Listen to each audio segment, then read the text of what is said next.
my channel. Today I am in Munich. I'm actually really excited to be here as I have wanted to come here since I was about 16, 15 and was studying like the Weimar Republic and like the rise of Hitler and World War II and everything in GCSE history back in secondary school, and now I am finally here. So yeah, I haven't got very long to explore Munich, only 2 nights. I've got to make the most of it and I'm going to bring you guys along with me, show you what you need to do whilst you're here. Well, the main things that personally I feel like I need to do, but there's obviously so much to do in Munich that really 2 nights in a hostel, I don't think that's enough. So now basically I'm just going to go on a little walking tour, but self-guided, as I couldn't get on a free walking tour as I booked this so late. But anyway, at the moment I'm standing in front of St. Michael's Kirche, if I'm pronouncing it right, St. Michael's Church, whatever.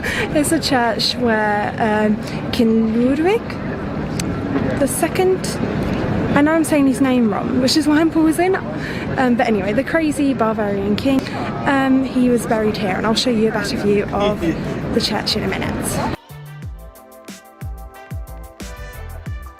Okay guys, so I've made it to the Marienplatz, which is the main square in Munich, and oh my god, look at it.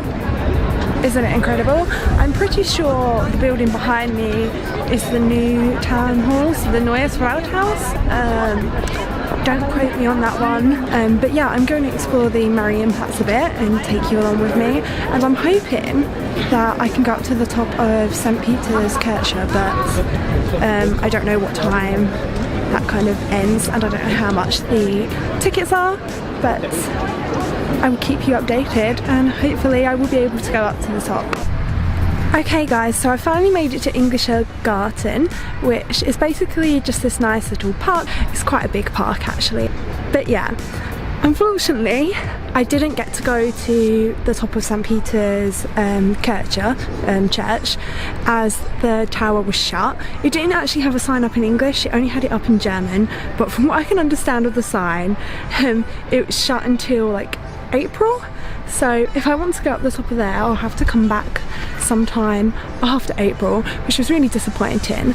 But I did still get to go in the church, which is actually free to go in the church, and it was really beautiful in there, really nice. And then after I came out of St. Peter's Church, I found another really beautiful church. Cannot remember the name of it, but I'm going to link everywhere I went down below in the description box, and I'll probably put some like subtitles in the video so you can see the name of all the places I went to. But it was really beautiful. Went to a market as well. I found it, so naturally I walked around it, and it had so many different like nice foods and so many things to buy. Like, I wish I hadn't eaten already, or else I would have eaten at the market, but maybe I'll just eat at the market another day because I know it's there now, so I know how to get there. And I walked past like down Residenzstrasse and like saw like there was like these lion statues that you're meant to rub the nose off for good luck, so obviously I did that. And then from there I went past another really beautiful church, but this church was like a mustard yellow colour, and that was called the, I want to say Theaterkirche. Pretty sure it was called Theaterkirche, and that was just really beautiful. I didn't go inside. I'm not sure if you can go inside. I just looked at it from the outside and it was so beautiful from the outside. Like, Munich has a lot of beautiful churches, so if you like churches then I definitely recommend you go to Munich. Like, I love churches and I'm not even religious. I just love like when you're in like the hustle, the bustle of the city, and then you come into a church, and obviously because it's like a holy place, everything's so quiet, so you can just like sit there and like relax for a minute, and a lot of them are so pretty that you can just sit there, relax, and like just take in the beautiful view. Like, even if you're not religious, sit down where people pray and just like take a moment just to think and just relax and be alone with your thoughts. Like, I don't know, is that just me? So yeah, and now I'm in Englischer Garten, and I will show you around Englischer Garten a little more before heading back to my hostel, because I think I'm going to go to the hostel bar because they've got a happy hour on tonight, and I just want to talk to people really and to practice my German. Probably not the best place to practice my German in a hostel bar because there'll probably be people from all over the world there, but I don't know where else to go that's cheap and I can just talk to people.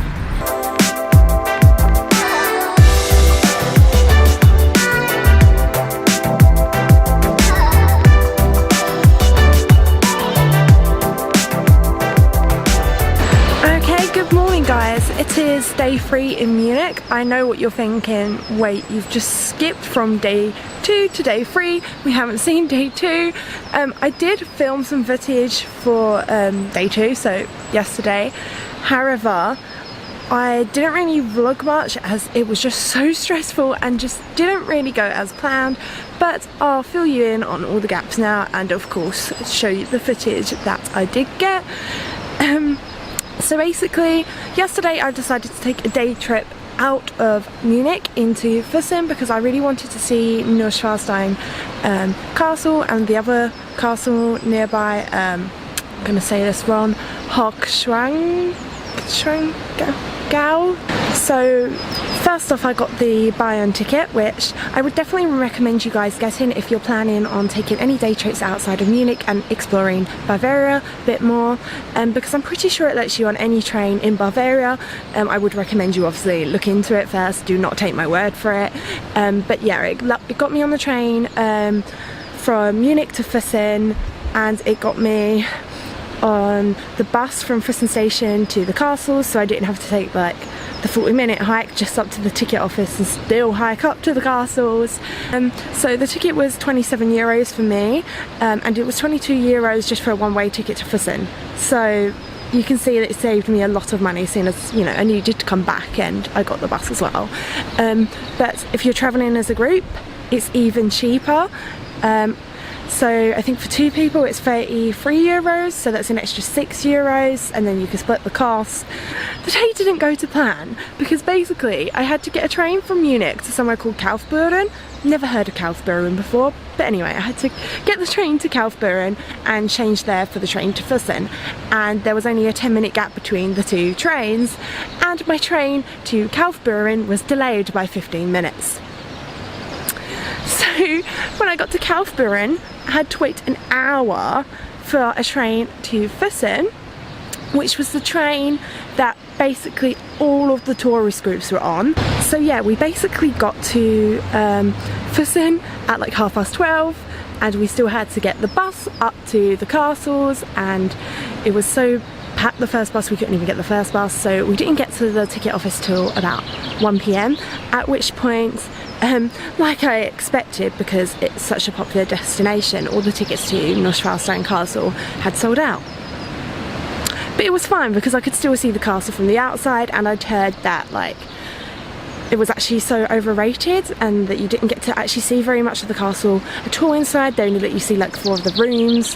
So I was like, it's fine, I'll just pay to go in the other castle and I can still learn a bit about the history of King Ludwig, because I thought a lot of it would probably be repeated, seeing as both the castles were his castles.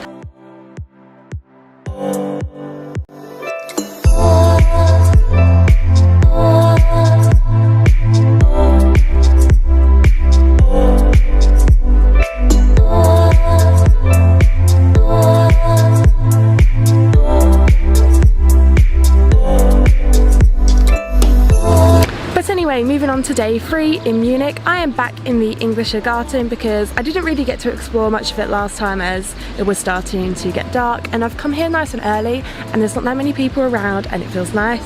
It's just nice and peaceful, and it's good there's not many people around because I hate it when people like stare at me while I'm filming. But anyway, I was originally planning to go to the Olympia Park today, but then seeing as I've got to get a bus back at like 2:30, I just thought it was a bit like risky trying to get there back in time, so I decided to explore the Englischer Garten a little bit more, and I will bring you along with me. So anyway, let's explore Munich a bit.